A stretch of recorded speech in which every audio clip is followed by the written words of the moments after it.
sur ces deux points, il est exactement comme nous, voire peut-être même pire. Bah déjà pire parce qu'il s'ignore. Donc s'il s'ignore, ça pose problème. Si c'est pas qu'il est au même niveau, pareil que nous, et l'immense majorité des musulmans dans le monde, c'est que ça cause problème, ça interroge quand même. Comment cela se fait-il? En fait, il faut qu'il nous explique. Alors, je sais qu'il part du postulat, parce que c'est un matrali, hein, c'est fait partie de ce courant de pensée, si pensée il y a, de la matralia, qui considère que l'État dans lequel il vit est musulman.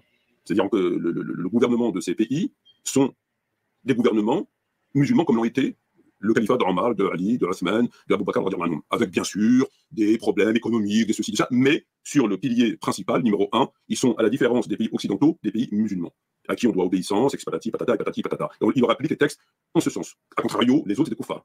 Là-bas, c'est des musulmans avec plein de machins trucs, mais ça reste des musulmans. Alors là, c'est. Alors, les avantages, parce qu'il parle de la hijra. Il dit à ceux qui l'écoutent, il faut faire la hijra, regardez, moi je suis dans le califat, machin truc, etc. Machin, moi je ne peux pas être machin truc, machin, moi, et vous devrez faire comme moi. En gros, voilà, pour résumer, pour éviter de passer un quart d'heure à vous expliquer, mais vous avez compris, je suis absolument certain. Bon, donc, la hijra. La hijra, le principe de la hijra, c'est pas quitter une terre pour aller vers une autre terre. Le principe de la hijra, c'est de fuir ce que Allah a interdit. Et s'il faut quitter une terre pour le faire, est-ce que les musulmans de France. C'est comme ce que JL a dit lorsqu'il a dit il y a des gens qui font la hijra des clopes, la hijra des joints, la hijra des femmes et de l'alcool. C'est tu ça. vois, c'est sombre, mec. C'est ça. Donc, je quitte le péché pour aller vers l'état de piété. Donc c'est ça le concept de hijra intérieur. Donc, c'est la réforme de l'intérieur. C'est comme le djihad de l'intérieur, il y a la réforme de l'intérieur. Sauf que, oui, certes, si tu veux, il y a cette forme de hijra, mais il y a comme la forme de hijra qui consiste à partir de la terre de Kouf vers la terre d'Islam. Et cette hijra, elle existe aussi. Et elle oui, mais ça, c'est si on considère, mais ça devrait, enfin, il le considère en tout cas, que les actes font partie de la foi. Tu vois, c'est ça le problème, mec. Et on revient toujours au même sujet. Est-ce que les actes font partie de la foi? Si tu considères que les actes ne font pas partie de la foi, eh ben, tu auras beau faire tous les péchés que tu veux, tu resteras toujours musulman. Et ça ne remettra jamais en question ton islamité, même si tu n'es pas pieux. Par contre, si tu considères que les actes font partie de la foi, donc ton manque de piété entrave ton islamité d'un point de vue de la foi. Et on peut remettre en question même ta foi et considérer que ce que tu fais est du nifaq. Et même le fisq que tu fais est considéré comme du kufr. Faut faire attention. Du coup, en fonction de la définition qu'on attribue à la foi islamique, on n'est pas dans les mêmes proportions.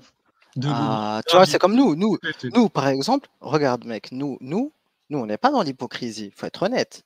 Voilà. Nous, on n'est pas dans l'hypocrisie. On lit les textes sans détour, sans idéologie, on présente les différents avis, hein, tout ce qui existe, les différentes approches, les différents avis des uns des autres, sans parti pris, mec, nous, on s'en fout. Nous, le sujet étudié, c'est l'islam, hein, et que les gens, ils puissent dire ce qu'ils veulent.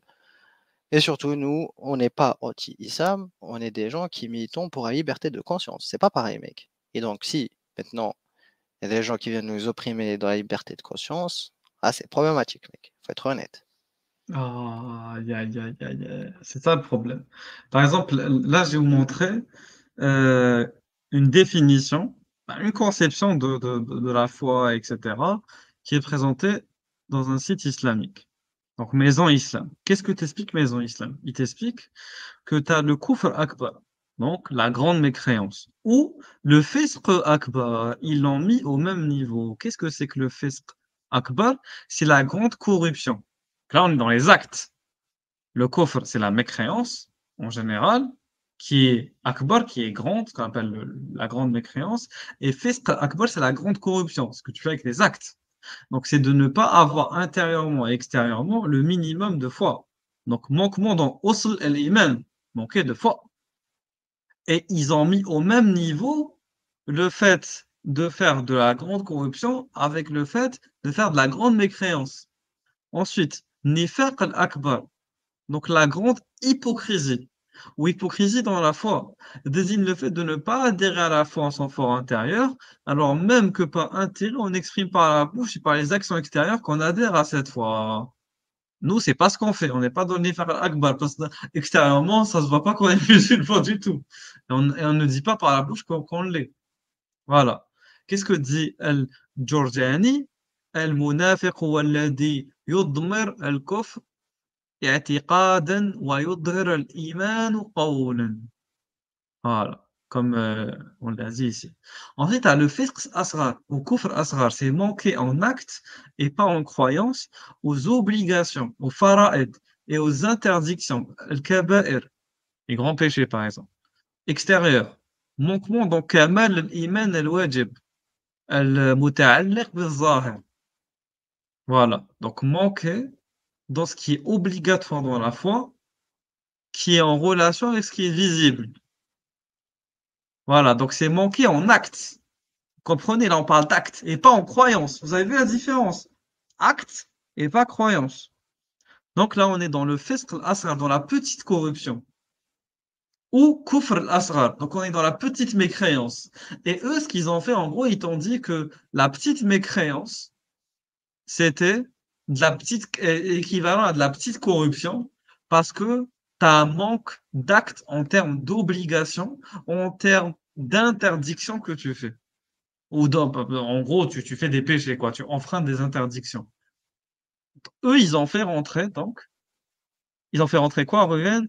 Les actes dans la foi. Mais ils vont te dire que c'est du kufr asghar, qui ne te fait pas complètement sortir de la religion, comme le kufr akbar te ferait sortir de la religion. Voilà. Ensuite, tu as le nifaq asghar. Donc, c'est quoi? C'est l'hypocrisie, la petite hypocrisie. Excusez-moi, asghar, j'ai pas traduit. C'est petit. Donc, tu as la petite mécréance qui est égale à la petite corruption. Ensuite, tu as la petite hypocrisie. Donc, c'est avoir des manquements dans les obligations ou les interdictions intérieures, celles du cœur. Donc là, on parle de ce qui est interne, pas externe. Voilà. Donc, la sincérité, la spiritualité. Régulus, Oui. t'as Bartlou qui nous a dit est-ce qu'on n'est pas Mu'tazilite? Nous, on n'est pas Mu'tazilite, on est Hazamite. On est Hazamite. On ne sait pas c'est quoi la foi. Tout le monde ira au paradis. C'est ça, exactement. Après, on peut avoir des bonnes accroches. On a des partenariats avec les Mu'tazilites. Alors, si jamais c'est les Mu'tazilites qui passent au pouvoir un de ces jours, on va dire que nous, voilà, globalement, on est tranquille. Globalement, on est tranquille, voilà. Globalement, ça passe. Globalement, ça passe. Mais si jamais c'est des Hanbali, on est dans la merde. On est dans la merde, là. Faut être honnête. On est dans une merde noire. Oui, il faut être honnête. Quant au nifaq al-asghar, donc je l'ai expliqué, cela concerne aussi le fait d'être hypocrite au sens littéral, avoir un double discours, hein, peut-être un peu comme Mamar, non, j'attends qu'il nous confirme ou pas, mentir régulièrement, hein, comme Lams, comme Al-Arabi, comme Mike, voilà, je commence à balancer des noms, trahir la parole donnée, ah, ça aussi comme beaucoup de gens qui nous ont dit qu'ils allaient venir sur la chaîne et qui ne sont pas venus, comme Timéra. Donc voilà. Ah. Sobre. Donc il y a beaucoup de petits hypocrites. Voilà. Bon. Ah, des doubles discours aussi. On nous dit que C'est le ça. double discours. De doubles discours. Voilà, pour l'instant on arrête là, on revient à la vidéo, mais toujours avoir des concepts théologiques. Avec les RRR, faut toujours avoir un petit background juridique et théologique pour comprendre des discours des apologètes. Toujours. Sinon on comprend C'est pas. pas, c'est pas